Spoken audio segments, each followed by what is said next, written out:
Teringizda paydo bo'ladigan toshmalar yuzasiga krem surgan yaxshiroqmi yoki emas?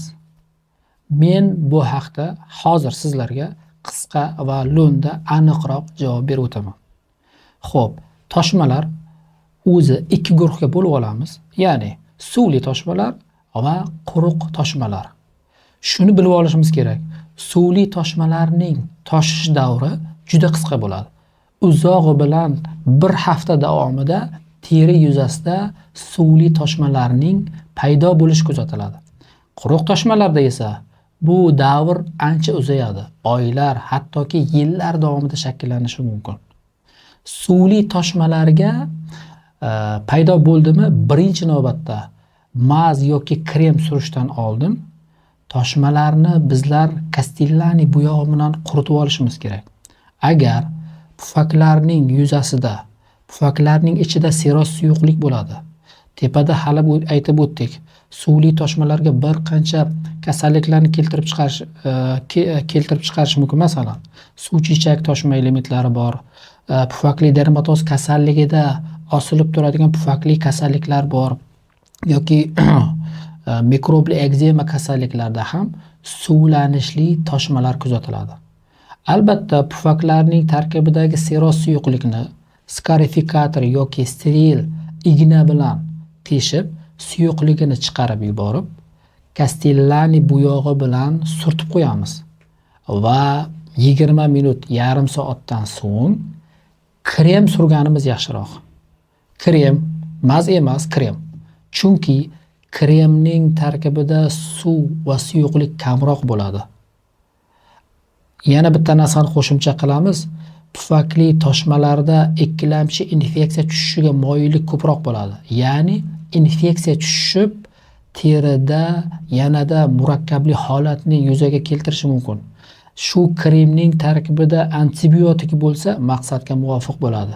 Ya'ni tushgan infeksiyani antibiotik o'ldiradi. Quruq toshmalar.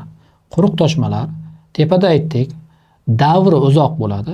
Oylar va hattoki yillar davomida teri yuzasida bu toshmalar saqlanib turadi. Uni qanday davolash kerak? Unga nima qilish kerak? Unga albatta maz surganimiz yaxshiroq. Sababi mazning tarkibida suv, suyuqlik bor.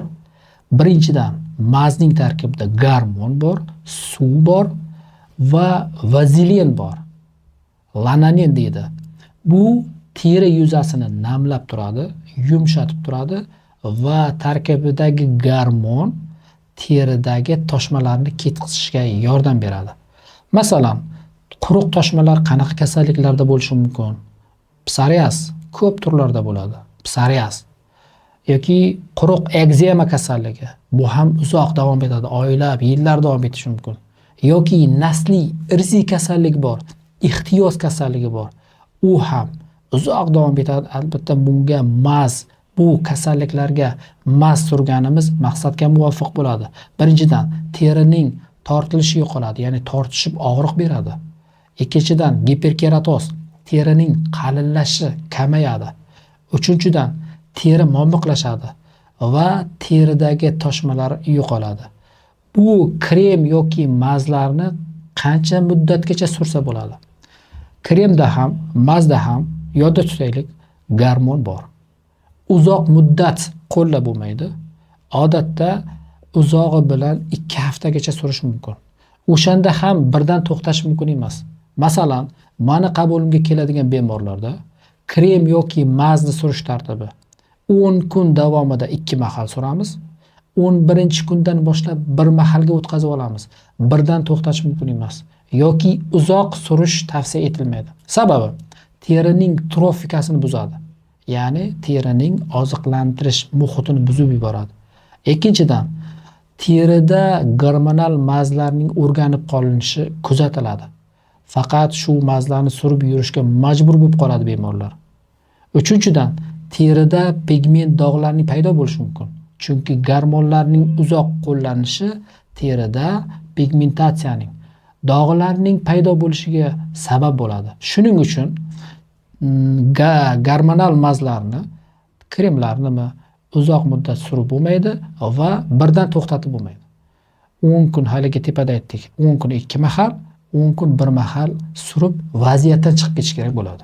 Agar sizda ham teringizda shunday toshma elementlari kuzatilyaptimi, albatta murojaat qiling. Savollaringizni kommentariyaga yo'llang. Savollaringizga javob beramiz.